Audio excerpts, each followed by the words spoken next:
Efisiensi itu kan untuk memangkas program-program yang bukan menjadi skala prioritas.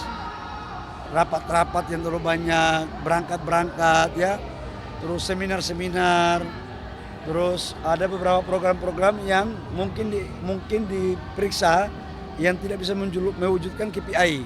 Saya pikir itu hal yang wajar aja, setiap pemimpin kan pasti punya target. Saya ucapkan selamat HUT fraksi Golkar yang ke-67, 57.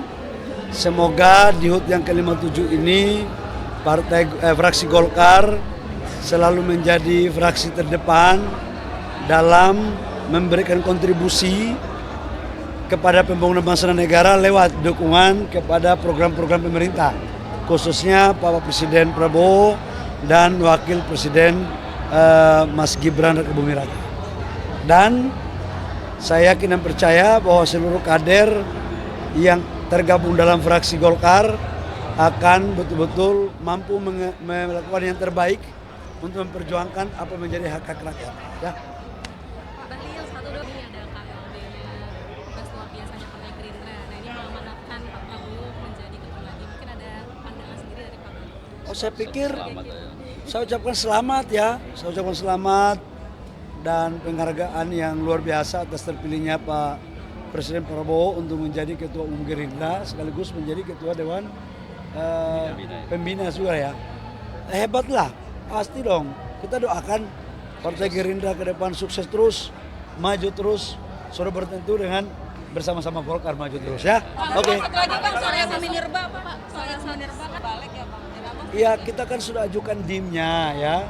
Kita hargai proses ini sudah berjalan dan ini merupakan inisiatif dari Dewan dan kita sudah ajukan DIM-nya dan sekarang masih dalam pembahasan-pembahasan. Nah ini kan satu lagi Pak soal perguruan tinggi kan masih masih belum antara pemerintah dengan DPR RI Pak. Nggak ada yang nggak deal kok. Insya Allah semuanya ada solusi. Karena niatnya dasar pemahamannya itu bagus semuanya ya. Pak Bahlil ini soal kalau ada raja kecil yang menghambat birokrasi Pak ketika pidato dalam acara Muslimat NU di Surabaya Pak.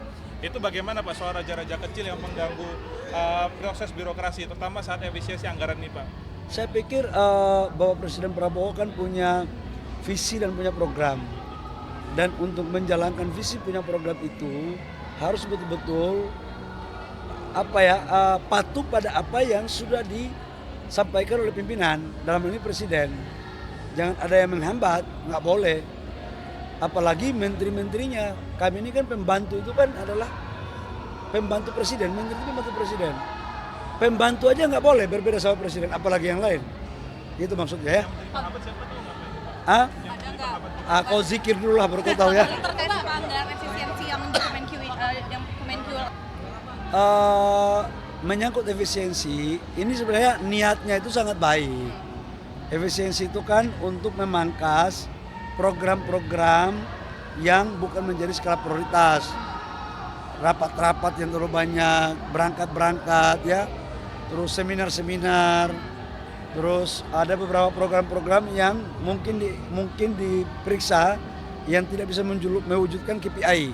Saya pikir itu hal yang wajar aja, setiap pemimpin kan pasti punya target. Dan untuk Kementerian SDM nggak ada masalah. Sudah paling besar di mana Pak? Sektor apa? Kita paling besar itu di infrastrukturnya dulu ya. Jadi kita bikin prioritas dulu, kebutuhan kita adalah kedaulatan energi. Dan tunjangan nggak terkena ya Pak? Nggak. Aman. Pergantian Ya.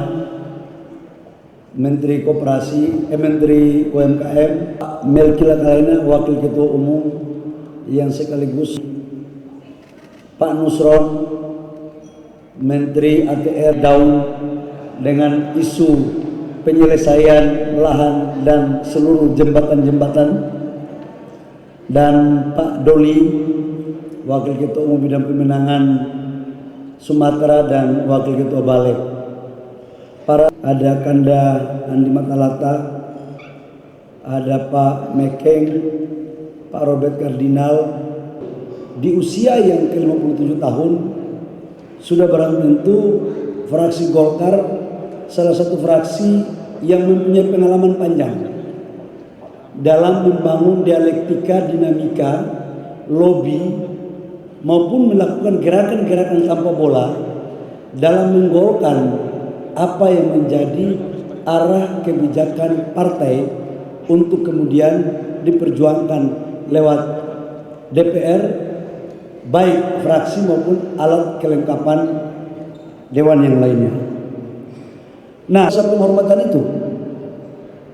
Tetapi dalam konteks implementasi berikutnya, kita mempunyai target agar suara kita harus tetap ada kenaikan di pemilu 2029. Sekarang 102, kita targetkan ke depan harus lebih dari itu. Nah, aset terbesar kita sekarang selain daripada struktur partai dan anggota DPR kabupaten kota, aset kita yang paling besar sekarang adalah Bapak Ibu anggota DPR RI fraksi Golkar yang ada pada dalam ruangan hari ini. Saya ucapkan selamat HUT fraksi Golkar yang ke-57 57. Semoga di HUT yang ke-57 ini fraksi Golkar selalu menjadi fraksi terdepan dalam memberikan kontribusi kepada pembangunan bangsa dan negara lewat dukungan kepada program-program pemerintah, khususnya Bapak Presiden Prabowo dan Wakil Presiden Mas Gibran Raka Buming Raka. Dan saya yakin dan percaya bahwa seluruh kader yang tergabung dalam fraksi Golkar akan betul-betul mampu melakukan yang terbaik untuk memperjuangkan apa menjadi hak-hak rakyat. Ya. Pak Bahlil, satu dong ini ada KLB-nya tugas luar biasanya Partai Gerindra. Nah ini mengamanatkan Pak Prabowo menjadi ketua lagi. Mungkin ada pandangan sendiri dari Pak Bahlil. Oh, saya pikir saya ucapkan selamat ya. Saya ucapkan selamat dan penghargaan yang luar biasa atas terpilihnya Pak Presiden Prabowo untuk menjadi Ketua Umum Gerindra sekaligus menjadi Ketua Dewan Pembina juga ya. Hebatlah, pasti dong. Kita doakan Partai Gerindra ke depan sukses terus, maju terus, sudah bertentu dengan bersama-sama Golkar maju terus ya. Oke. Satu lagi Bang, soal yang Minerba apa Pak? Soal yang Minerba kan balik ya Bang. Iya, kita kan sudah ajukan DIM-nya ya. Kita hargai proses ini sudah berjalan dan ini merupakan inisiatif dari Dewan dan kita sudah ajukan DIM-nya dan sekarang masih dalam pembahasan-pembahasan. Nah, ini satu lagi Pak, soal perguruan tinggi kan masih masih belum deal antara pemerintah dengan DPR RI. Nggak ada yang nggak deal kok. Insya Allah semuanya ada solusi. Karena niatnya dasar pemahamannya itu bagus semuanya ya. Satu lagi Pak Bahlil ini soal kalau ada raja kecil yang menghambat birokrasi Pak ketika pidato dalam acara Muslimat NU di Surabaya Pak, itu bagaimana Pak soal raja-raja kecil yang mengganggu proses birokrasi terutama saat efisiensi anggaran ini Pak? Saya pikir Bapak Presiden Prabowo kan punya visi dan punya program. Dan untuk menjalankan visi punya program itu harus betul-betul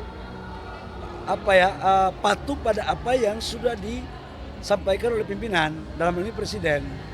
Jangan ada yang menghambat, nggak boleh. Apalagi menteri-menterinya. Kami ini kan pembantu itu kan adalah pembantu Presiden, menteri itu pembantu Presiden. Pembantu aja nggak boleh berbeda sama Presiden, apalagi yang lain. Itu maksudnya ya. Ah? Kau zikir dulu lah baru kau tahu ya. terkait anggaran efisiensi yang